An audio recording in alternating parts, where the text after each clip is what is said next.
여러분 지금 행복하신가요? 행복하기 위해서는 무엇이 필요할까요?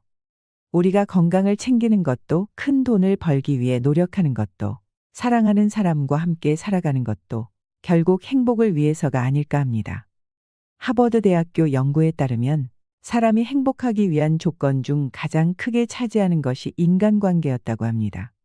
우리를 둘러싸고 있는 인간관계가 어떻게 형성되어 있느냐에 따라서 행복감을 느끼는 정도가 달라진다는 것인데요. 우리가 모든 것을 다 갖추었더라도 내 옆에 좋은 사람이 없으면 행복할 수가 없다는 말입니다. 어쨌든 대부분의 사람은 혼자서만 살아갈 수는 없습니다. 그렇다면 어떤 사람과 더불어 살아가야 행복한 인생을 살아갈 수 있을까요? 우리가 행복하게 살아가려면 재수없는 사람은 피해야 된다고 합니다. 왜일까요? 자신과 내 주변에 있는 사람들에게 독이 되기 때문입니다. 우리 주변에는 유독 재수없는 사람이 있습니다. 오늘은 당신에게만 재수없는 사람이 아닌 모두에게 재수없는 사람의 7가지 특징을 말해보려고 합니다. 재수없는 사람이란 반사회적 행동을 하며 타인의 기분을 망치는 사람을 뜻합니다. 오늘 영상을 통해 자신의 행동을 돌아보는 동시에 재수없는 사람을 구분할 수 있는 눈도 갖출 수 있을 것입니다. 인간관계로 스트레스 받는 분들이나 좋은 인간관계를 맺고 싶은 분들은 오늘 제가 말씀드리는 이것만 기억해 두시면 좋겠습니다. 먼저 재수의 사전적 의미는 재물이나 좋은 일이 생길 운세라고 하는데요. 그러니까 어떤 사람을 만났을 때 재물이라든가 재물은 아니더라도 좋은 일이 생길 그런 사람을 만나야 좋은 운이 따라올 것입니다. 10,000가지 복을 부르는 인간관계의 법칙, 지금 바로 시작하겠습니다. 이런 사람은 절대 상대하지 마세요. 첫 번째는 정치적으로 극단적인 사람입니다.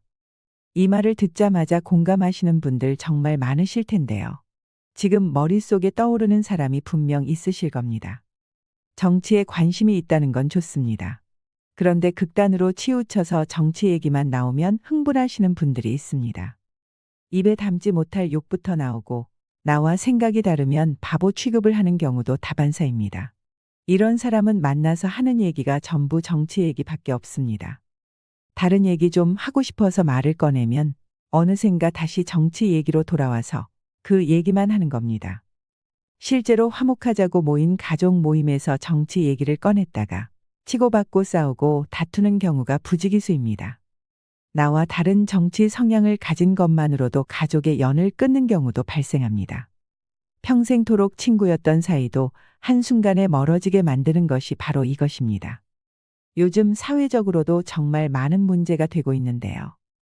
특히나 나이가 들수록 이해의 폭이 넓어지는 분들도 계시지만 고집스럽고 생각의 유연함이 떨어지는 사람도 있습니다. 흑과 백으로 나눠서 사람을 판단하고 하루 종일 정치 얘기만 하시는 분들은 주위에 좋은 사람들이 많이 모여들지 않습니다.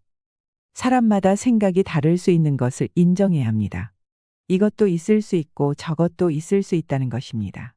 좌도 있을 수 있고 우도 있을 수 있지요. 그러면 그렇게 서로 수용하고 너는 입장이 그렇구나. 나는 이런 입장이다 하면 됩니다. 정치 가지고 너무 세세하게 이게 옳다 그르다 따지기 시작하면 끝도 없습니다. 기분 좋게 담소나 나누자고 만난 자리에서 쓸데없는 토론이 벌어지면 감정만 상하기 쉽습니다. 그러니 그렇게 말싸움할 이유가 없는 겁니다. 아득바득 너 같은 놈은 상대 안 해. 이런 식으로 말이 나오게 되면 정말 곤란합니다. 자기 말이 무조건 맞다고 생각하고 다른 사람의 말은 안 들으려 하는 사람은 발전이 없습니다. 어떤 문제 상황에서도 내가 최고고 내 방식대로 타인을 통제할 수 있다고 자부하는 사람은 곁에 둘 필요가 없습니다.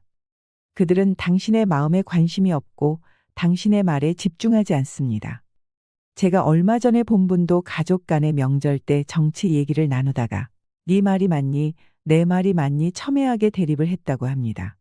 이제는 그냥 거의 남이라고 해도 믿을 만큼 사이가 벌어져서 회복 기미도 없다고 하는데요.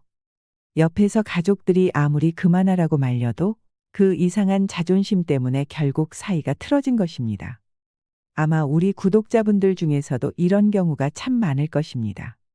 스스로 정치 성향이 극단적인 것 같다는 생각을 하시는 분들은 차라리 그 소신을 입 밖으로 드러내지 않는 것도 모두의 평화를 위한 방법이 될 수 있습니다. 두 번째는 궁합이 안 맞는 사람입니다. 여기서 말하는 궁합은 사주를 따져서 맞는지 안 맞는지를 본다기보다 나와 합이 안 맞는 사람을 말합니다. 요즘 말로 케미가 안 맞다 그러지요. 우리가 사회생활을 하다 보면 별별 사람이 다 있습니다. 어쩔 수 없이 사람을 만나야 하는 직업을 가진 사람들은 사람한테 질렸다고 표현하는 사람도 많지요. 마음 힘든 것보다 몸 힘든 게 낫다고 하는 사람도 많습니다.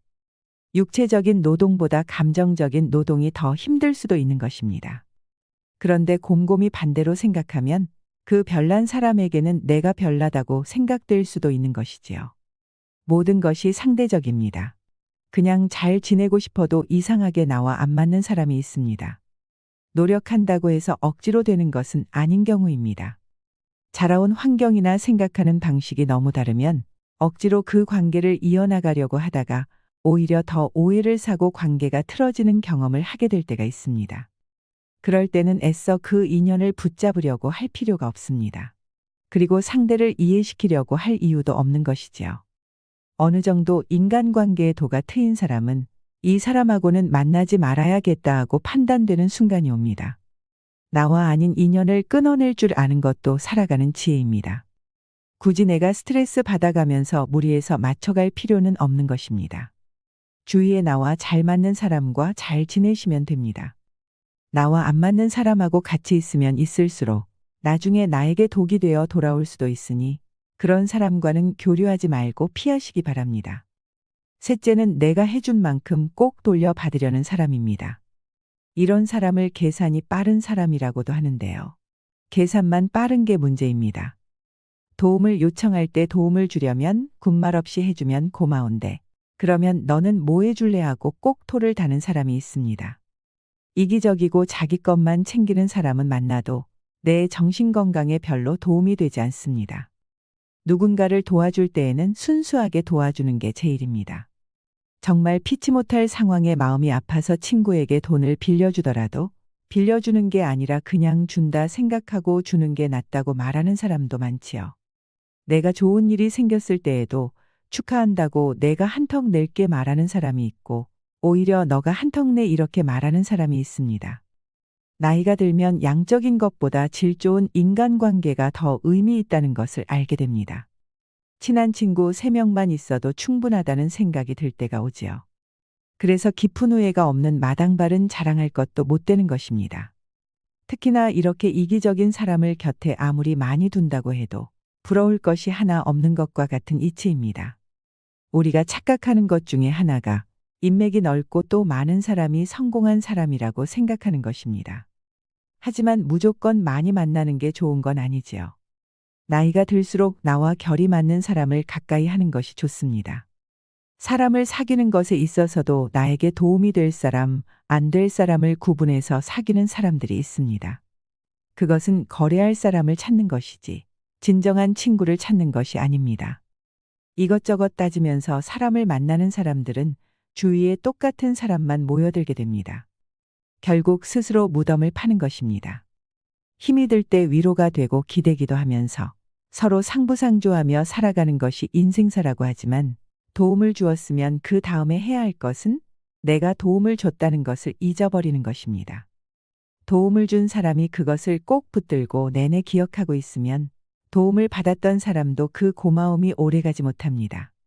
하지만 도움을 주고 그것을 잊고 살면 그것이 복이 되어 나에게 돌아옵니다. 도움을 주고 나서 괜한 생색을 내거나 그걸 기억하고 있다가 내가 저번에 이거 해줬잖아. 그럼 너는 뭐 없냐? 맨 입으로 지나가는 거야? 이렇게 말을 하는 사람은 정말 바보입니다. 해주고 욕먹는다는 말이 있습니다. 이런 경우가 그렇습니다. 사람의 성향을 3가지로 분류해보면 받는 것보다 주는 것을 좋아하는 사람은 기버라고 합니다. 그리고 준 것보다 더 많이 받으려는 사람을 테이커라고 하지요. 그리고 받은 만큼 돌려주는 사람은 매처입니다. 많이 베푸는 사람이 많이 얻을 수 있습니다. 그렇다면 당신은 어떤 사람이 되고 싶으신가요? 사람은 준 것은 잘 기억하지만 받은 것은 잘 기억하지 못합니다. 하지만 준 것은 잘 잃어버리고 받은 것은 잘 기억해야 됩니다. 상대방이 나에게 내가 준 것의 80% 정도를 주었다라고 느꼈다면 상대방은 나에게 내가 준 것의 100% 이상을 준 것이라는 마음가짐을 가져서 상대방에게 감사하고, 반대로 내가 상대방에게 100을 줘도 상대방은 100으로 느끼지 못한다는 점을 인지하고 산다면 이 세상이 조금 더 평화로워지지 않을까요? 상대에게 받기만 바라는 마음이 자신의 눈을 멀게 한다고 합니다. 반면 먼저 준다, 받은 것보다 더 많이 돌려준다는 마음이라면 악연을 피하고 좋은 인연을 만날 수 있을 것입니다. 넷째는 거짓말을 잘하는 사람입니다. 훌륭한 군자는 타인을 잘 믿는 사람이라고 합니다. 여기서 잘 믿는다의 의미는 무작정 아무나 믿는다는 게 아닙니다. 어떤 일을 잘해낼 사람을 찾아서 그에게 전적인 신뢰를 준다는 걸 의미합니다. 거짓말을 밥 먹듯 하는 사람은 믿을 수 없습니다. 당신 주변에 이왕이면 믿음직하고 확실한 사람을 곁에 두세요. 가족이라 할지라도 거짓과 허위 과장이 심한 이는 멀리하는 것이 좋습니다. 주변인들 중에 거짓말을 밥 먹듯이 하는 사람과는 어차피 진실로 친해질 수 없습니다. 그런 관계에서는 신뢰가 없기 때문입니다. 이런 이들의 특징은 말을 잘 꾸미고 나름 재미있게 상황을 연출하기도 합니다. 하지만 잘 들여다보면 진실과 전하고자 하는 핵심이 없습니다. 허세와 과장 그리고 거짓으로 물든 인생만이 있을 뿐입니다. 그리고 허풍을 떨고 허세가 심한 사람은 멀리하는 게 좋습니다. 작은 것도 크게 부풀려서 말하는 것은 나쁜 습관입니다. 특히나 이런 사람들은 타인의 험담을 잘 늘어놓습니다. 중심이 없고 심리적으로 불안하기 때문입니다. 남을 험담한다는 것은 자신이 불안하고 약한 사람이라는 증거입니다. 오랜 시간을 그렇게 살아온 사람들일수록 사실과 추측을 구분하지 못합니다. 그저 몇몇 사람이 추측한 걸 토대로 사실인 양 떠벌리고 다니지요. 그로 인해 잘못된 정보가 전달되고 애꿎은 사람에게 상처를 주며 조직 내에 적을 만듭니다. 이런 사람을 곁에 두면 자칫 잘못하면 사기를 당할 수도 있습니다. 사람을 잘 믿는 사람들은 이런 사람에게 속기 쉽습니다. 따라서 뻥튀기 하는 이런 사람은 피하고 멀리하는 게 좋습니다. 다섯 번째는 나의 아픈 곳을 콕콕 찌르는 사람입니다. 어떤 사람과 만나고 집에 돌아오면 기분이 좋은 것이 아니라 찝찝함만 남기는 사람이 있습니다. 뭔가 굉장히 감정이 소모스럽고 피로감이 몰려옵니다. 내 소중한 시간을 낭비했다는 생각이 듭니다. 기가 빨린 느낌이라고도 표현하는데요. 만날 때마다 편안한 게 아니라 오히려 예민하게 되고 신경 쓰이게 만드는 사람이 있습니다. 예를 들면 어떤 말로 사람의 염장을 지르고 의도적으로 그러나 싶을 정도로 기분 나쁜 말을 아무렇지 않게 하는 사람입니다. 남을 깎아내리면서 본인의 우월감을 느끼려고 하는 사람 같습니다. 농담을 해도 상대가 함께 기분이 좋아야 농담이지, 상대가 기분이 나쁘게 되면 그것은 농담이 아니라 희롱이라고 합니다. 그리고 디스를 하고 싶다면 아무리 편한 사이라도 남을 디스하면서 얻는 기쁨이 아니라 본인을 셀프 디스하면서 얻는 재치를 발휘해야 합니다. 본인을 디스하면 농담이 될 수도 있습니다. 하지만 내가 상대의 마음을 모르는데 내가 괜찮을 것 같다고 마구잡이로 상대방을 희롱하는 말을 하는 것은 옳지 않습니다. 상대방에게는 상처가 될 수도 있기 때문입니다. 그래서 말을 함부로 하는 사람과는 멀리하라는 것입니다. 특히나 비밀은 나만 알고 있는 게 좋지만 내가 정말 힘들 때 터놓았던 비밀을 이야깃거리로 안주 삼아 말을 하는 사람도 멀리해야 합니다. 만나서 스트레스 받는 관계는 억지로 유지하실 필요가 없습니다. 각자가 맞는 사람과 어울리면 됩니다. 행복하기 위해 사람을 만나는 것이지 불행하기 위해 만나는 것은 아니니까 말이죠. 여섯 번째는 부정적인 기운을 내뿜는 사람입니다. 항상 부정적인 사람과 같이 있으면 나도 같이 그렇게 되기 쉽습니다. 매사를 긍정적으로 보고 잘 웃는 사람과 함께 하세요. 자신만 긍정적인 사람이면 되지 않느냐고 생각할 수 있지만 그렇지 않습니다. 부정적인 사람들은 내가 가진 긍정적 에너지마저 빼앗아갑니다. 그들은 어떤 아이디어의 가능성이나 잠재력에 주목하기보단 불확실성이나 부정적 측면에만 몰두합니다. 나 또한 그런 사람과 같이 패배주의에 빠져서 헤어나올 수 없게 되는 것입니다. 실제로 사람마다 뿜는 아우라가 있다고 합니다. 기라고도 하는데요. 좋은 기운을 가진 사람과 같이 있으면 나도 절로 좋은 기운을 가지게 됩니다. 하지만 별것도 아닌 걸로 의기소침해하고 기분을 망치는 사람은 그 사람의 얼굴에도 우울함이 드러납니다. 그것이 나에게 전이가 됩니다. 사람의 감정은 쉽게 전이되는 특성이 있습니다. 이것은 과학적으로도 증명된 사실입니다. 이상하게 잘 될 일도 안 풀리고 몸과 정신이 축 처지는 경험을 하게 되지요. 특히 남을 험담하고 피해의식이 있는 사람과는 가까이 하지 않는 것이 좋습니다. 피해의식에 젖어 있는 사람은 언제나 변명하며 남 탓을 합니다. 여러 유형들 중 최악이라고 할 수 있습니다. 이들은 책임감이 없으며 주변 사람들을 비난하기 바쁩니다. 내가 존경할 수 있고 닮고 싶은 사람과 만나세요. 배울 점이 있는 사람과 함께해야 내가 더 좋은 사람이 될 수 있습니다. 좋은 사람 곁에는 좋은 사람이 모이고 그렇지 않은 사람 곁에는 그런 사람이 모입니다. 흔히 우리가 표현하기를 끼리끼리라고 하지요.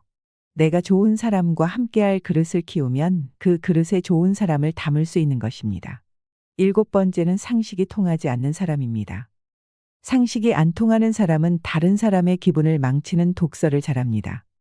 이런 사람은 공감 능력이 부족해서 어떤 일에 기뻐하거나 다른 사람을 진심으로 축하하는 것을 잘하지 못합니다. 예를 들어 동료나 친구가 취업을 하면 축하 대신에 야, 네가 어떻게? 네 주제에 어떻게 취업했냐? 운이 좋았나 보네? 거기 인사 담당자들이 좀 모자란가? 너 그 회사에 연줄 있냐? 이런 식으로 말을 합니다. 우리가 봤을 때는 아주 비상식적입니다. 저런 상황에서 친구라면 당연히 진심 어린 축하를 해주지 않을까요? 그리고 얻어먹기는 잘하면서 본인이 사는 것은 하지 않는 사람도 염치가 없고 고마움을 모르기 때문에 비상식적이라고 할 수 있습니다. 밥이라고 하는 게 그냥 밥이 아닙니다. 관계입니다. 나는 이 친구를 만나서 밥을 10번도 더 샀는데 이 친구는 한두 번 살똥말똥합니다. 이런 사람은 밥을 사고 안 사고를 다 떠나서 나를 중요하게 여기지 않는다는 것입니다. 걸러내야 한다는 메시지이기도 합니다. 이런 사람에게 밥 살 돈이 있다면 차라리 기부하는 것이 좋습니다. 짐승도 고마움을 아는데 인간이 고마움을 모른다면 짐승만도 못한 것입니다. 그리고 이런 사람은 자기만 아는 사람입니다. 이렇게 속이 좁은 사람과는 사귀어봤자 괜히 속만 부글부글하고 스트레스 받습니다. 어느 강의장에서 강사가 청중에게 물었습니다. 신기하게도 우리 주변에는 꼴도 보기 싫고 재수 없는 사람이 한두 사람은 있기 마련입니다. 그러면서 강사는 당연히 아무도 없을 것이라는 전제의 말투로 지나가며 말했습니다. 혹시 여기 계신 분들 중에 나는 꼴 보기 싫은 사람이 아무도 없다는 분이 계시면 손 들어보세요. 그런데 그때 나이가 지긋한 어르신이 손을 들었습니다. 주위 반응은 믿을 수 없다는 듯이 의아해했고 강사도 눈이 동그랗게 되며 물었습니다. 정말 꼴 보기 싫은 사람이 없으세요? 그러자 그 어르신이 대답했습니다. 전에는 많았었는데 꼴 보기 싫은 사람이 다 죽어서 지금은 없어 하더랍니다. 죽어야만 끝나는 인간관계의 어려움, 짧은 유머지만 누구나 안고 살아가는 대인관계에 대해 시사하는 바가 크지요. 오늘 말씀드린 7가지 특징을 가진 사람을 주변에서 흔히 보았을 것입니다. 그런데 저는 살면서 재수 없는 사람이 성공한 걸 본 적이 없습니다. 한때 잘 나간다 하더라도 결국에는 파멸하고 나락으로 떨어졌습니다. 왜 이런 일이 벌어질까요? 이 세상에는 절대적인 진리가 있습니다. 예수님이나 부처님, 공자님 뿐만 아니라 여타 종교들에서도 이 진리를 가르치고 설파합니다. 인간관계에서 통용되는 첫 번째 원칙은 상호주의의 원칙입니다. 주는 대로 받는다는 것입니다. 재수 없는 사람이 단기적으로는 성공할지 몰라도 장기적으로는 절대로 성공할 수 없습니다. 왜냐하면 결국엔 주는 대로 받기 때문입니다. 다른 사람에게 무의미한 상처를 주는 사람은 그 업보를 배로 돌려받습니다. 그래서 항상 언행을 조심해야 됩니다. 우리는 겸손해질 필요가 있습니다. 겸손은 자신감이 결여된 상태가 아닙니다. 겸손은 자신의 무지함을 인정하는 태도이지요. 또한 겸손하면 무의미한 공격을 받지 않게 됩니다. 잘난 체를 하고 거짓말을 하여 남을 속이면 어떤 방식으로든 다시 돌려받는다는 것은 당연한 것입니다. 그래서 당장은 성공했다고 잘난 체할지 몰라도 반드시 나락으로 떨어지게 되어 있습니다. 당신이 그런 사람에게 상처를 받았다면 너무 상심해 있지 마세요. 어차피 그 사람은 잘 될 수가 없습니다. 당신은 상처를 극복하고 그저 기쁨에 찬 일상을 보내기만 하면 됩니다. 상관할 필요가 없습니다. 그럴 만한 가치가 없기 때문입니다. 재수 없는 사람에 대한 건 전부 있고 기쁨을 주는 존재들과 함께하길 바랍니다. 그것이 최고의 복수일 것입니다. 당신은 강가에 차분히 앉아 그저 당신의 인생을 망치려 했던 자가 떠내려오는 것을 가만히 지켜보기만 하면 됩니다. 구독자 여러분들, 오늘도 함께 해주셔서 감사드립니다. 더 좋은 주제로 찾아뵙겠습니다. 이상으로 시니어에 대한 모든 것, 시니어 연구소였습니다.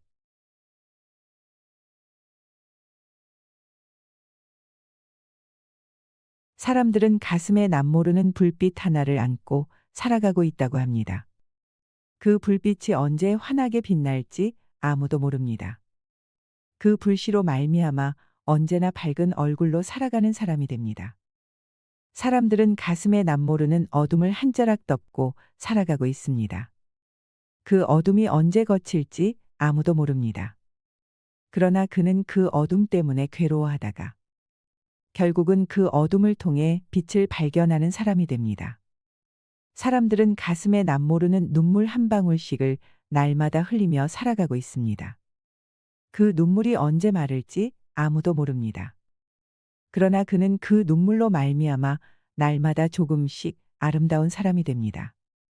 사람들은 가슴에 꼭 용서받아야 할 일 한 가지씩 숨기고 살아가고 있습니다. 그 용서가 어떤 것인지 아무도 모릅니다. 그러나 그는 날마다 용서를 구하다가 어느새 모든 것을 용서하는 사람이 됩니다. 사람들은 가슴에 꼭 하고 싶은 말 하나씩 숨기고 살아가고 있습니다. 그 말이 어떤 말인지 아무도 모릅니다. 그러나 그는 숨기고 있는 그 말을 통해 하고 싶은 말을 아름답게 하는 사람이 됩니다. 우리는 속마음이야 어떻든 입 밖으로 나오는 말을 더 믿는 경향이 있습니다. 말을 조심하고 아껴야 하는 이유입니다. 수많은 인생을 지켜보며 저는 삶을 더 풍요롭고 행복하게 살아갈 수 있는 도구로서의 말을 강조해 왔습니다. 과장을 좀 보태자면 말만 조심히 해도 인생의 절반은 성공한 셈입니다. 말 잘하는 법에 대해 궁금해하는 사람들이 많은데 별로 어렵지 않습니다. 해야 할 말과 하지 말아야 할 말을 구분하면 됩니다. 하지 말아야 할 말만 안 해도 성공입니다. 나는 과연 말을 조심히 잘 쓰고 있는 것일까요? 말을 할 때는 다음에 10가지를 명심해야 합니다. 첫째, 상스러운 말은 하지 마세요. 욕이나 비하하는 말은 말 가운데 가장 낮은 하수입니다. 둘째, 상대가 제일 싫어하는 말은 절대 하지 마세요. 누구나 정말 듣기 싫은 말이 있습니다. 그 말은 뇌관입니다. 건드리면 폭발합니다. 셋째, 남과 비교하는 말은 피해야 합니다. 3살 먹은 아이부터 80살 먹은 노인까지 남과 비교하면 정말 기분 나쁩니다. 넷째, 인격을 무시하는 말로 공격하지 마세요. 자존심을 건드리면 관계를 회복하기 어렵습니다. 두고두고 원망만 들을 뿐입니다. 다섯째, 상대 가족을 헐뜯지 마세요. 본질과는 아무 상관도 없는 상대의 가족은 어떤 상황에서도 건드리지 말아야 합니다. 여섯째, 폭탄 선언은 제발 참으세요. 헤어지자, 이혼하자, 사표 내야지 등 이런 이야기는 정말 마지막에 하는 말입니다. 일곱째, 유머 있는 대화의 기술이 필요합니다. 무슨 이야기든 심각할 필요는 없습니다. 여덟째, 분명한 말은 오해를 남기지 않습니다. 확실한 예스와 확실한 노는 연습해야 잘할 수 있습니다. 아홉째, 비비꼬는 꽈배기 말은 하지 마세요. 마음이 꼬여 있을 때는 침묵하는 게 낫습니다. 열째, 사람을 죽이는 독 있는 말도 있습니다. 말은 세상에서 가장 무서운 독이 되기도 하고 명약이 되기도 합니다. 내가 어떤 사람인지는 평소 쓰는 말을 살펴보면 알 수 있습니다. 내가 얼마나 잘 살았는지, 어떤 인생을 살고 있는지 궁금하다면 지금 어떤 언어를 쓰고 있는지 살펴볼 일입니다.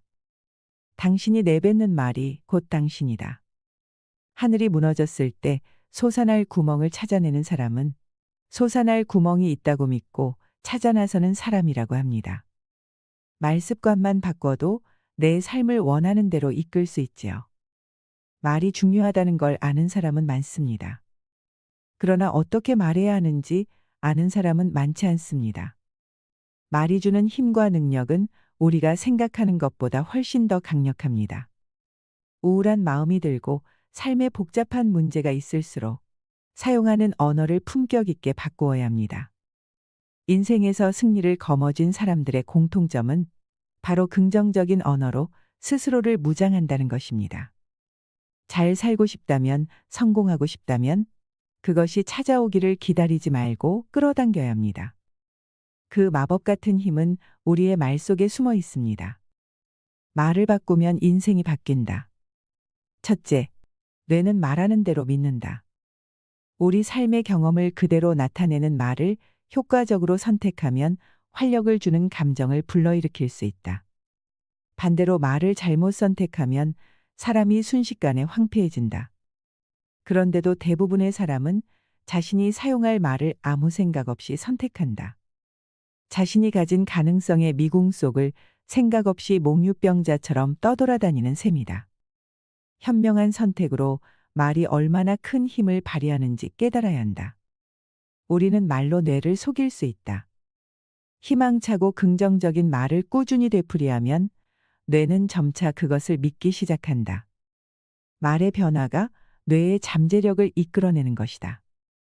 이로써 우리는 어렵고 힘든 상황에서도 돌파구를 찾아내고 실현할 수 있다. 생각은 자석이다. 생각에는 주파수가 있다.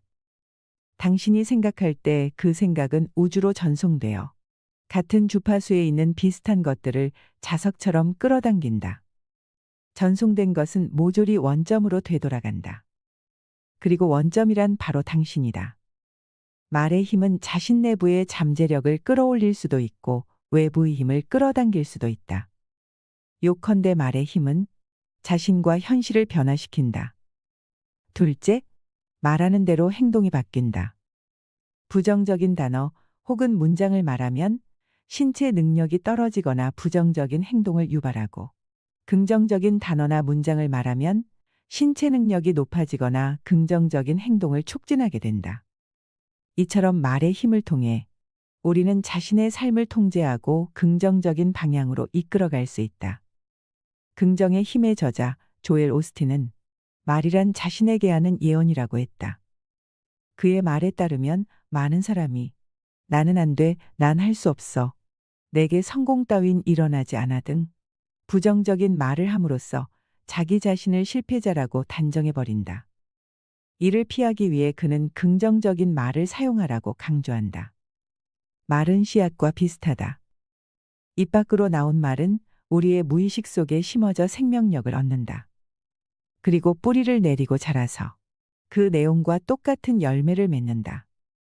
우리가 긍정적인 말을 하면 우리 삶은 긍정적인 방향으로 펼쳐진다. 부정적인 말은 부정적인 결과를 낳는다. 패배와 실패를 말하면서 승리의 삶을 살려고 애써봐야 아무 소용없다. 뿌린 그대로 수확할 뿐이다. 셋째, 무기가 되는 말과 흉기가 되는 말. 하버드 의과대학 교수팀의 연구 결과에 따르면 어린 시절 부모나 주변 사람에게 언어폭력을 당한 사람은 뇌의 특정 부위가 위축된 것으로 나타났다. 연구진은 어린 시절 언어폭력을 당한 성인의 뇌에서 좌뇌와 우뇌를 연결해주는 감정과 기억을 담당하는 해마가 정상적으로 발달하지 않은 것을 발견했다. 이렇듯 거칠고 폭력적인 말은 뇌를 망가뜨리는 날카로운 흉기가 된다. 그렇다면 이와 반대로 뇌를 춤추게 하는 말투는 없을까? 사랑해, 늘 최선을 다해줘서 고마워, 내가 늘 옆에서 지켜보면서 응원하는 거 알지?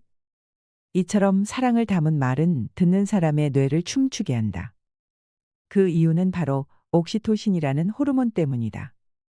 옥시토신은 사랑의 호르몬이라고도 불리며 분노와 불안을 감소시켜주고 행복감을 가져다 준다.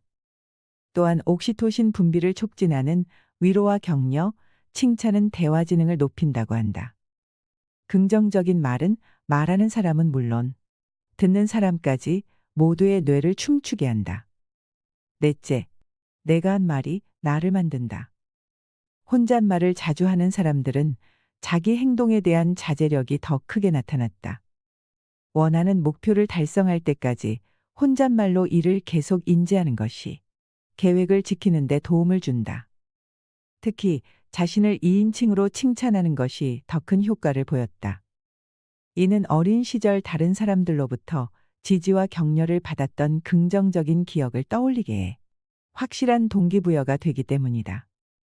다섯째, 성공을 끌어당기는 10가지 말습관. 나는 긍정적인 사람으로 마음이 병들지 않도록 할 것이며 남을 미워하거나 시기 질투하지 않을 것이다.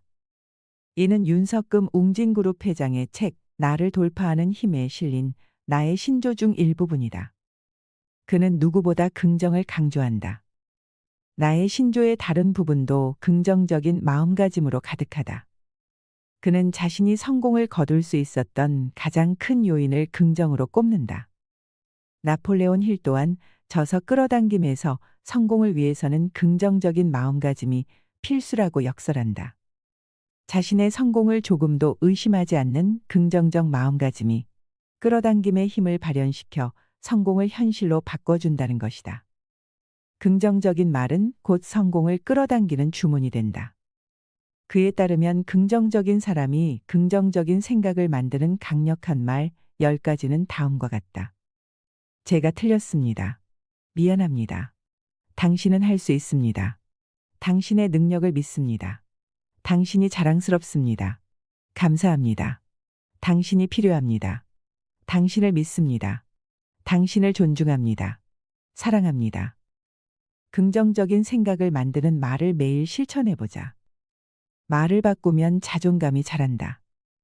첫째, 행복은 찾는 게 아니라 만드는 것이다. 행복하냐고 물으면 이처럼 부정적인 대답을 내놓는 사람이 많다. 그들은 행복의 조건을 따져 물으며 지금 행복하지 않은 이유를 논리적으로 설명하려 든다. 누군가 그러라고 강요한 것도 아닌데 그들은 자신의 불행을 당연하게 받아들인다. 그러곤 불행한 삶을 살아갈 수밖에 없다고 한탄한다. 그러나 행복은 외부의 작용으로 주어지는 게 아니다. 행복은 내가 나에게 주는 선물이다. 그 선물의 존재를 깨닫고 개봉하는 순간 주위의 환경과 상관없이 행복을 얻을 수 있다. 행복은 우리 내면에 이미 갖추어져 있기 때문이다. 인간이 불행한 것은 자기가 행복하다는 것을 모르기 때문이다. 이유는 단지 그것뿐이다. 그것을 자각한 사람은 곧 행복해진다. 그러니 행복하다 혹은 나는 행복해 같은 말을 의식적으로 소리내어 말하도록 하자. 의기소침하고 위축되어 있던 뇌가 행복의 기지개를 켤 수 있도록 말이다. 그러면 자존감이 튼튼해지고 정말로 행복이 찾아오기 시작한다. 둘째, 모든 단점은 장점이 될 수 있다. 자기 장점을 굳게 믿는 사람만이 객관적으로 참된 자기 초상을 가질 수 있다. 그런 초상을 가질 때 비로소 우리는 창조적이고 만족스러운 인생을 설계할 수 있다. 그러니 우리는 부정적인 테이프가 고집스럽게 돌아갈 때마다 그것을 압도할 수 있는 긍정적인 테이프가 반드시 필요하다. 스스로를 귀하게 여기지 못하기 때문에 자신의 장점은 물론 다른 사람의 장점도 보지 못하고 결국 바른 인간관계를 맺지 못하는 것이다. 자신에게 장점이 없어서 자신을 귀하게 보지 못하는 것이 아니다. 자신에게 커다란 장점이 있음에도 불구하고 자기를 귀하게 여기는 자존감이 없기 때문에 자신의 장점을 보지 못하는 것이다. 자기 자신이 못나고 무능한 실패자라고 생각하는 사람은 잠시 스스로에 대한 불신을 거두고 자기 내면의 소리에 귀 기울여 보자. 자신의 장점을 큰 소리로 외칠수록 무럭무럭 자라나는 자존감을 느낄 수 있을 것이다. 셋째, 단어 하나만 바꿔도 인생이 달라진다. 못 배우고 병약하고 가난한 집에서 태어난 것이 나의 가장 큰 행복이다. 이 말은 경영의 신으로 불리는 마스시타 고노스케의 말이다. 실제로 그의 성장 환경은 불우했다. 그는 가난한 집안에서 병약한 몸을 갖고 태어났으며 초등학교조차 제대로 졸업하지 못했다. 보통 사람이라면 자신의 처지를 비관하며 살아갔을지도 모른다. 그러나 마스시타 고노스케는 달랐다. 그는 자신의 약점을 오히려 발전의 요인으로 여겼다. 때문에라는 부정적 말투 대신 덕분에라는 긍정적 말투를 사용하는 것이 그 비결이었다. 이렇듯 때문에라고 말하는 사람과 덕분에라고 말하는 사람은 상황을 받아들이는 태도에 큰 차이를 보인다. 그리고 이러한 태도의 차이는 결국 결과의 차이로 이어진다. 사람의 인생을 결정짓는 것은 환경과 조건뿐만이 아니다. 그보다 중요한 건 이를 받아들이는 마음 자세다. 자신이 어떤 환경에 처해 있든 매사를 긍정적이고 낙관적으로 받아들이려는 태도가 중요하다. 넷째, 도망쳐 도착한 곳에 낙원은 없다. 우울과 화가 마음속에 가득 차면 결국 그 화살은 나 혹은 상대방에게 돌아가기 마련이다. 물론 어느 쪽이나 결과는 파국이다. 상대방에게 화살을 돌리면 관계가 깨지고 내 탓을 하면 자존감이 추락하기 때문이다. 우울증과 화에 지혜롭게 대처하는 요령은 사실을 있는 그대로 받아들이되 그것에 휘둘리지 않는 것이다. 스트레스 면역학자 병광호 박사는 스트레스를 받는 상황이 발생했을 때 아니야, 괜찮아. 다시 생각해보자 라고 말하며 마음을 조절하라고 조언한다. 이 말을 통해 우리는 현실을 외면하거나 과장하지 않고 자신의 내면에 귀 기울이며 상황에 적절한 답을 구할 수 있다. 다섯째, 그럴 것 같다라고 말하지 마라. 같아요는 추측이나 예상을 할 때 불확실한 상황을 나타내기 위해 쓰는 말이다. 내일 비가 올 것 같아요처럼 말이다. 그런데 최근에는 자신의 감정과 주장을 당당하게 내세우길 거리는 나머지 무심코 아무 말에나 같아요를 붙여 쓰는 사람이 많아졌다. 이렇게 자신감 없고 우유부단해 보이는 언어 습관은 특히 청년층 사이에 많이 퍼져 있다. 나는 이런 모습이 현재 청년들의 심리 상태를 잘 보여주는 것 같아 어쩐지 마음이 아프다. 하지만 그런 이유에서라도 더더욱 말투 교정에 힘써야 한다. 같아요를 남용하면 자신의 말에 확신을 갖지 못한 것처럼 느껴지기 때문에 상대방에게 신뢰와 호감을 얻기 힘들다. 이런 말투는 제대로 말하지 못하고 말끝을 흐리는 것과 같다. 자신 없는 말투는 상대에게 긍정적인 호응과 호감을 이끌어낼 수 없으므로 반드시 분명하고 명쾌한 말투로 고칠 필요가 있다. 자신감 없어 보이는 표현도 이제는 사용하지 않는 것이 좋다. 그런 표현을 쓰면 대화가 꽉 막혀 의미 없는 소리에 머물고 만다. 그래서 자신감 없는 사람은 성공한 사람들과 대화를 나눠도 아무것도 건지지 못한다. 단단한 확언을 입 밖으로 내게 되면 스스로도 더욱 큰 확신을 갖게 된다. 생각에 확신이 서면 행동도 당당해진다. 자신 있는 태도와 말투는 주변 사람들로부터 신뢰를 얻는다. 이는 다시 자신감을 키우는 원동력이 된다. 말과 마음의 선순환이 일어나는 것이다. 말을 바꾸면 인간관계가 달라진다. 첫째, 설득보다는 공감이 먼저다. 공감에는 마음과 마음을 일치시키는 신비한 힘이 깃들어 있다. 공감의 영향력은 천박하고 무지한 사람들이 마법이라고 부를 만큼 강력하다. 공감을 이끌어내는 사람은 말을 하지 않고도 상대방을 설득하고 특별히 노력하지 않고도 원하는 것을 가진다. 드러내놓고 표현하는 공감이 있는가 하면 먼발치에서 마음으로 지지하는 공감이 있다. 지혜로운 사람은 이 두 가지 공감을 이용해서 다른 사람의 존경과 호의를 얻어낸다. 상대방은 내 말재주를 평가하기 위한 심사위원이 아니라 함께 생각과 마음을 나눌 친구라는 사실을 기억하자. 경청, 리액션, 공통의 관심사라는 공감의 세 요소를 활용한다면 당신의 대화는 조금 더 풍요로워질 것이다. 둘째, 한 번의 미소가 100마디 말보다 강하다. 웃지 않아도 하루가 가고 웃어도 하루가 갑니다. 그럼 웃는 게 낫지요.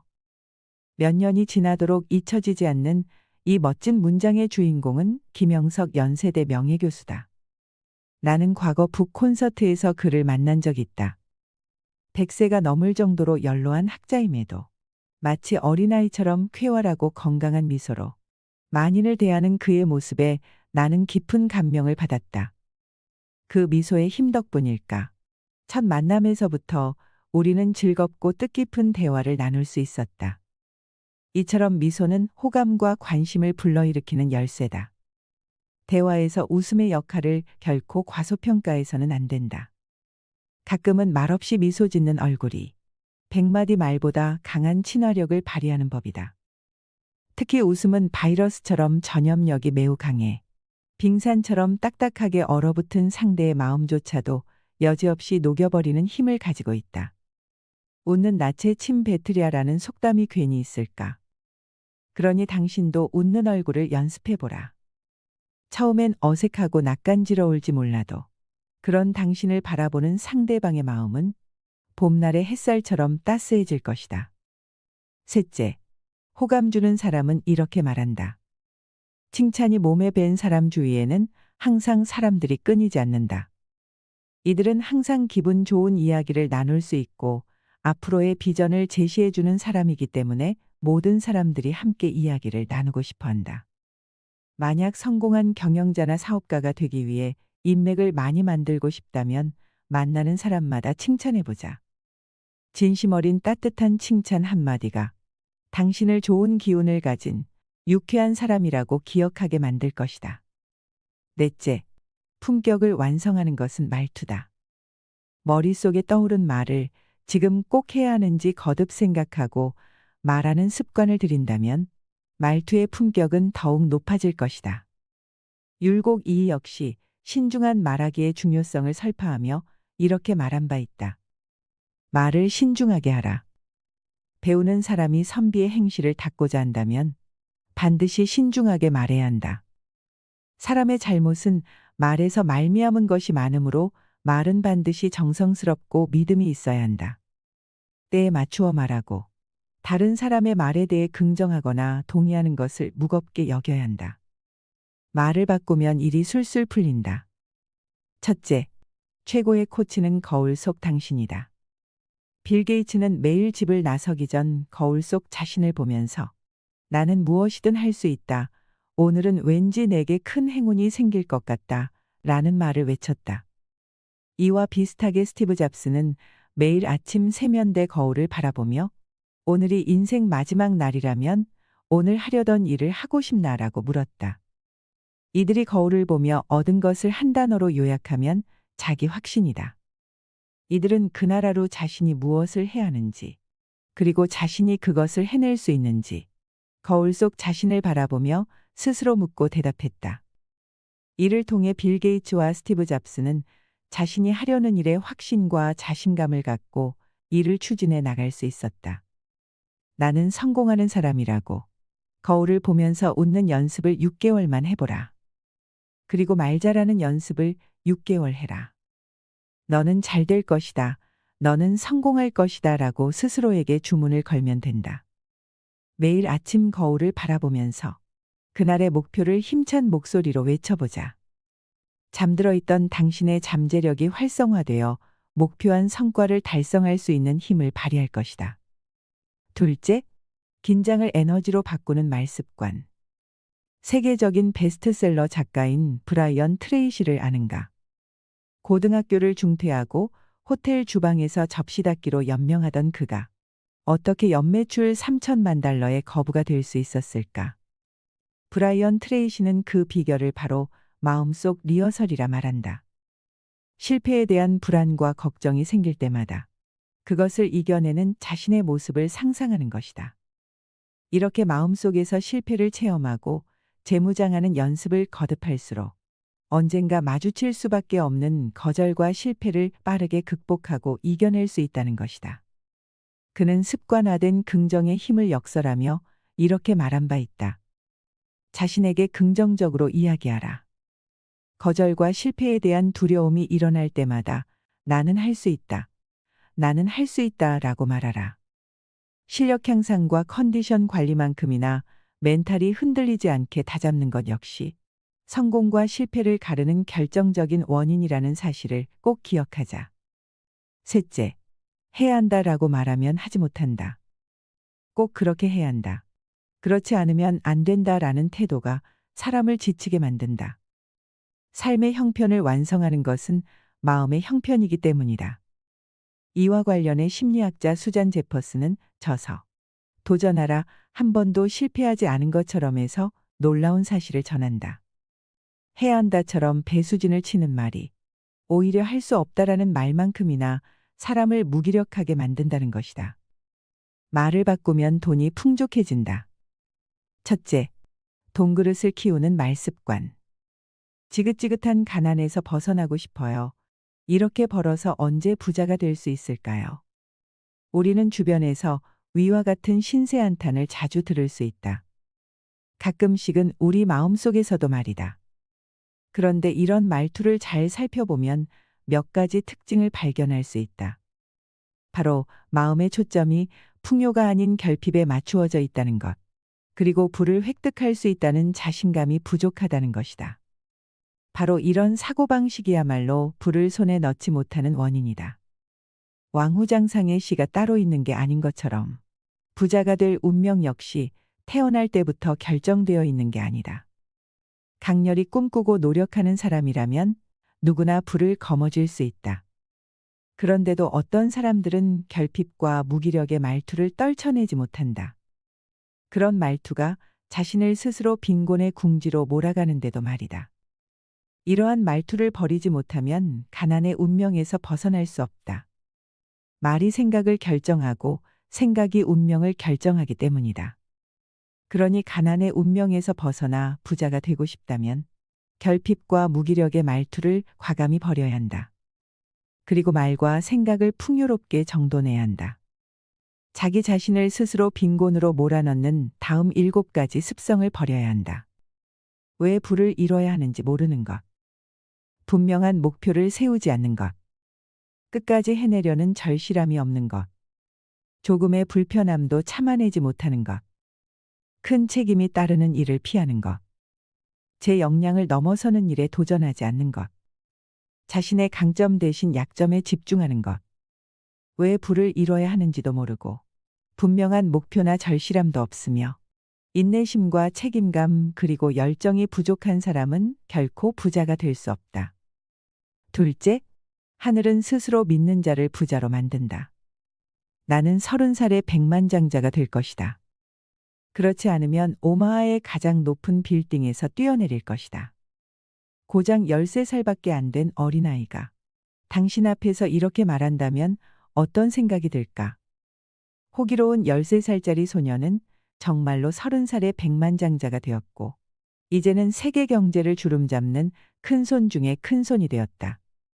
이 소년의 이름이 바로 그 유명한 워런 버핏이다. 호언장담은 꿈과 목표를 현실로 옮기는 핵심적인 비결 중 하나다. 이는 탄탄한 내공과 확실한 비전을 가진 사람이 내놓는 열망과 자신감의 선언이다. 이로써 워런 버핏은 마음속에 남아있는 의심과 두려움을 몰아내고 스스로에게 동기를 부여하며 잠재력을 끌어올릴 수 있었다. 이를 입증하는 세계적인 기업가가 있다. 바로 마윈 알리바바 회장이다. 그는 삼수를 해서 대학에 겨우겨우 진학한 데다 대학 졸업 후에는 입사 시험에 30번도 넘게 낙방하는 등 오랜 실패를 맛봤다. 그러나 마윈은 포기하지 않았다. 그는 항저우의 작은 아파트에서 시작한 알리바바를 중국 인터넷 쇼핑 시장의 거두로 성장시켰다. 중국 1위 온라인 쇼핑몰이 된 소감을 묻는 기자의 질문에 마윈은 이렇게 대답했다. 지난 15년간 알리바바는 중국인이라면 누구나 아는 이름으로 자리 잡았습니다. 하지만 곧 세계가 알리바바의 이름을 기억할 것입니다. 마윈은 자신의 말을 실현시켰다. 2014년 미국 뉴욕 증시에 상장한 알리바바는 역대 최대 규모의 자금을 끌어모으며 전 세계인에게 그 이름을 각인시켰다. 현재 알리바바는 시가총액 2,300억 달러를 돌파하며 신화를 이어가고 있다. 부자가 되길 바라는 사람은 많다. 하지만 어떤 사람은 확신을 갖고 자신의 꿈을 널리 설파하는 반면 어떤 사람은 두려움에 위축되어 감히 입 밖에도 꺼내지 못한다. 이 둘의 차이는 머지않아 어마어마하게 벌어질 것이다. 당당하게 목표를 선언하는 것만으로도 당신의 잠재력은 최대치로 발휘되어 불가능해 보이는 일도 해치울 수 있다. 선택의 여지가 없다. 부자가 되고 싶다면 당당히 호언장담하라. 셋째, 부자가 되고 싶다면 부자처럼 말해라.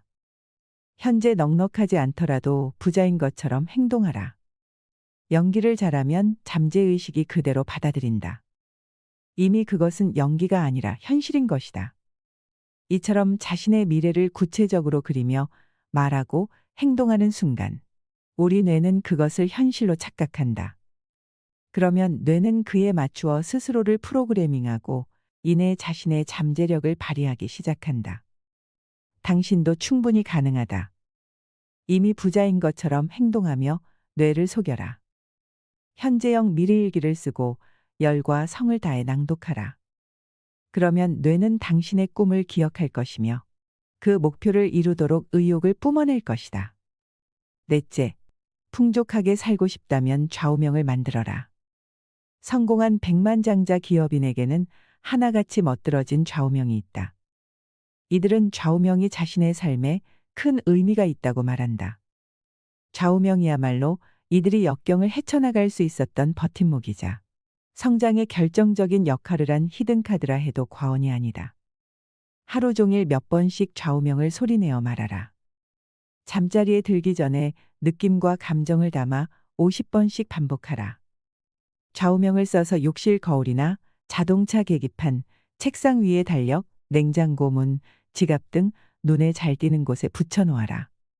좌우명을 반복하면 반복할수록 그것과 그것이 표현하는 가치들이 당신의 습관이 될 것이다. 이를 심리학에서는 자기 충족적 예언이라고 한다. 이는 믿음이나 신념이 행동에 영향을 준다는 심리 법칙이다. 좌우명은 그러한 신념을 가장 세련된 형태로 갈고 닦은 결정판이다. 이를 통해 백만장자 기업인들은 자신의 삶을 예언했다. 바로 그 한 줄의 신념이 그들을 존경받는 삶으로 이끈 것이다. 다섯째, 가장 훌륭한 상담사는 나 자신이다. 자신과 이야기하는 사람은 일을 하지 않는 사람보다 성과가 더 좋다. 과제가 어려울 때 낮은 목소리로 자기 대화를 시작하라. 자기 대화는 어렵거나 새로운 과제를 더 주의 깊게 다루는 데 도움이 된다. 성과를 내야 하는 상황에 직면해서 어떻게 자기 대화를 하는지 주의를 기울여라. 내적 대화를 통해 성공 프로그램을 짜 넣어라. 자기 대화는 미궁 같은 문제로부터 빠져나오고 잠재된 역량을 최대한 발휘하기 위해 꼭 필요한 습관이다. 여섯째, 내뱉은 말은 무조건 지켜라. 실제로 큰 기업을 이끄는 경영자들은 모두 신용을 생명처럼 중히 여겼다. 신생신사. 말 그대로 대부분의 부자는 신용에 살고 신용에 죽는다. 부자가 신용이 없다는 것은 향후 자산 관리가 어렵다는 의미다. 부를 축적하거나 부를 지키거나 부를 활용하는 일 모두 신용을 바탕으로 한다. 신용을 미천으로 인맥을 쌓고 그를 통해 얻은 정보로 돈을 굴리는 사람이 진짜 부자다. 부자가 되려면 우선 자신의 말에 신용을 지켜야 한다. 허언을 일삼고 했던 말을 번복하는 사람과는 그 누구도 선뜻 거래를 하려 들지 않는다. 반면 무슨 일이 있어도 자신이 뱉은 말을 굳게 지키는 사람에게는 자연스레 돈이 모여든다. 말에 차곡차곡 신용이 쌓일수록 그와 비례해 부의 축적 가능성도 크게 높아진다는 얘기다. 그러니 부자가 되고 싶다면 신용의 중요성을 잊지 않도록 하자. 신용은 눈앞의 천금보다 중하다. 말을 바꾸면 미래가 달라진다. 말이 쌓이면 행동을 이루고, 행동이 쌓이면 습관을 이루고, 습관이 쌓이면 성품을 이루고, 성품이 쌓이면 운명을 이룬다. 첫째, 나의 미래를 운에 맡기지 말라. 목표를 주위 사람들에게 공공연히 말하면 이는 일종의 약속처럼 작용한다. 나름대로의 책임감이 생기는 것이다. 자신과의 약속에는 이런저런 핑계를 대며 슬쩍 빠져나가기 쉬운 반면 다른 사람과의 약속에까지 그러기는 쉽지 않다. 바로 그러한 이유로 목표를 주변에 선포하는 일은 계획을 더 잘 이루어지게 만든다. 우리의 말은 꿈을 이루는데 매우 중요한 역할을 한다. 꿈을 꾸는 것이나 믿음의 눈으로 꿈을 바라보는 것만으로 부족하다. 우리 인생을 향해 믿음의 말을 선포해야 하는 것이다. 말에는 엄청난 창조의 힘이 있다. 우리가 뭔가를 입으로 말하는 순간에 말의 내용이 생명을 얻는다. 이것은 영적 원리다. 둘째, 1% 변화가 모이면 태산을 옮긴다. 오늘도 내일도 매일 1%만 투자하자. 하루 1%만 잡아주면 나머지 99%는 저절로 달라진다. 1년이 되기 전에 이전과 전혀 다른 자신을 만난다. 작게 시작하자. 크게 달라진다. 모든 위대한 성취에는 반드시 작은 시작점이 있다. 1%는 우스워 보일 정도로 아주 작은 수치다. 그러나 그것이 미치는 영향은 결코 과소평가할 수 없다. 예를 들어 사람과 침팬지의 유전 정보는 약 98.7% 동일하다고 한다. 겨우 1.3%의 차이가 사람과 침팬지 사이에 커다란 차이를 만드는 것이다. 이처럼 1%만이라도 변하자라는 다짐이 쌓이고 쌓이면 큰 변화를 불러온다. 티끌 모아 태산이라는 말처럼 매일 실천하는 사소한 습관이 축적되면 시간이 흐른 후 엄청난 변화를 몰고 오게 될 것이다. 처음부터 너무 거창한 목표를 세우면 작심삼일이 되어버릴 가능성이 크다.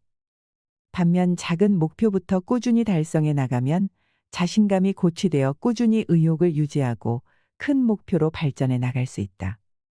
셋째, 이미 꿈을 이룬 것처럼 말하라. 자주 후회와 푸념을 늘어놓는 사람들은 과거에 집착하는 성향이 강하다. 이런 사람들은 기억 속에만 존재하는 아쉬운 과거에 얽매여 현실에 충실하지 못하고 미래를 바라보지 못한다.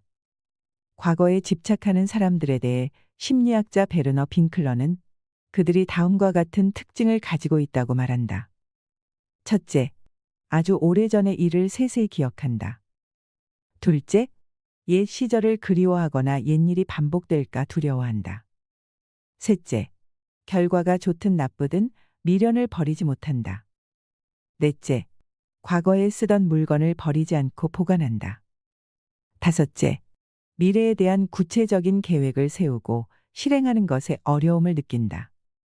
이런 특징을 가진 사람들은 과거에 매달린 나머지 현재를 온전히 만끽하지 못한다. 또한 이들은 새로운 일을 시작하는 것을 두려워하며 미래를 막연하게만 생각한 채 구체적으로 계획해 나가지 못한다. 과거에 저지른 실수와 실패에 대한 기억에 사로잡혀 스트레스를 받기 때문이다. 후회스럽고 불만스러운 과거에 단호하게 작별을 고하려는 결단이 필요하다. 시간은 고여있는 샘물이 아니라 매 순간 흐르는 강물과 같다. 변화하는 시간 속에서 주체적인 삶을 살아가고자 한다면 일단 흘러간 시간에는 크게 마음을 쓰지 않는 게 좋다. 이를 성공적으로 완수하기 위해서는 미래지향적인 말투를 습관화해야 한다. 과거를 아쉬워하고 그리워하는 말투를 과감히 버리고 미래를 꿈꾸는 말투로 무장하는 것이다. 거창해 보이지만 어려울 것 없다. 비결은 바로 과거 시제가 아니라 현재 시제, 나아가 미래 시제로 말하는 것이다. 여름까지 다이어트에 성공해서 날씬한 몸매를 가질 거야. 나는 사람들로부터 존경받는 리더가 될 거야. 겨우 시제 하나만 바꾸어도 그것을 말하는 사람의 의식은 미래를 향해 정렬된다. 넷째, 나는 마지막까지 내 편이어야 한다. 흔히 칭찬이라고 하면 타인에게 해주는 것 혹은 타인에게서 받는 것이라고 생각하기 쉽다. 그래서 정작 자기 자신에게 칭찬을 해주는 사람은 많지 않다. 하지만 자신을 향한 칭찬의 힘은 강력하다. 이 역시 다른 사람에게 칭찬받았을 때처럼 흥이 나고 의욕이 증진되는 효과를 볼 수 있다. 이시영 박사는 칭찬이 세로토닌의 분비를 촉진한다고 말한다. 특히 거울에 비친 자신의 눈을 바라보며 칭찬하면 그 효과는 더욱 높아진다. 그는 이렇게 덧붙인다. 자신감을 키우고 싶은가? 그렇다면 자주 자기 어깨를 두드리며 칭찬을 해주자. 자기 칭찬은 마음의 건강을 살찌우는 보약이다. 단, 자기 칭찬을 제대로 하려면 연습 또한 필요하다. 자신감을 키우는 방법은 잘못된 겸양도 자만심도 아닌 중용에서 나오기 때문이다. 자신에게 어떤 말을 들려주느냐에 따라 당신이 바라보는 세상이 달라지고 당신의 행동이 달라집니다. 말 속에는 눈앞의 문제를 해결할 힘뿐만 아니라 인생 전체를 바꿔 놓을 힘까지 담겨 있기 때문입니다. 하늘이 무너졌을 때 솟아날 구멍을 찾아내는 사람은 솟아날 구멍이 있다고 믿고 찾아 나서는 사람이라고 합니다. 인생을 바꿀 준비가 되셨나요? 이상으로 시니어를 위한 모든 것. 시니어 연구소였습니다.